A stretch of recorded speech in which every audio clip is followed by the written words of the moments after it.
কথা চিন্তা করেন, শহরে যদি কারেন্ট বন্ধ করে দেয় তাহলে পুরো শহরটাই কিন্তু অচল। যেমন কি আমরা যে ওয়াশরুমে যে পানিটা খরচ করব সেটার ব্যবস্থা কিন্তু থাকে না। কারণ যদি ঢাকা শহরে কারেন্টটা বন্ধ করে দেয়, আপনার মোটরের সাহায্যে পানি উপরে উঠাইতে হয়, দোতলা 5 তলা 10 তলায় বিল্ডিংয়ে মোটরের সাহায্যেই কিন্তু পানিটা টাঙ্কিতে ওঠে।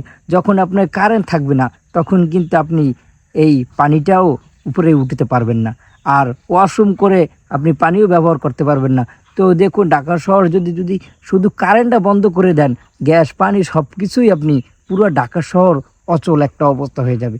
ওই মুহূর্তটা নবী করিম সাল্লাল্লাহু আলাইহি সাল্লাম ওই মুহূর্তটার কথা চিন্তা করে আমাদের মানব জাতির জন্য সে একটা মেসেজ দিয়ে গেছে যে তোমরা শহরমুখী হইও না, আসলে তোমরা গ্রামমুখী হও। খ্যাত খামার করেও অন্তত নিজের জীবিকা উপার্জন করে খেয়ে পরে বাঁচতে পারবা। হ্যাঁ, নবী করিম সাল্লাল্লাহু আলাইহি সাল্লামের কথাগুলো খুবই মানবজাতির জন্য উপকার, এবং আমরা এই কথাগুলো যদি মেনে চলতে পারি, শুধু এই কথা না, নামাজ রোজা হজ জাকাত তার যে জীবনের ইতিহাসগুলো যদি আমরা মেনে চলি তাহলেই আমাদের জীবন আরও উন্নতি হবে।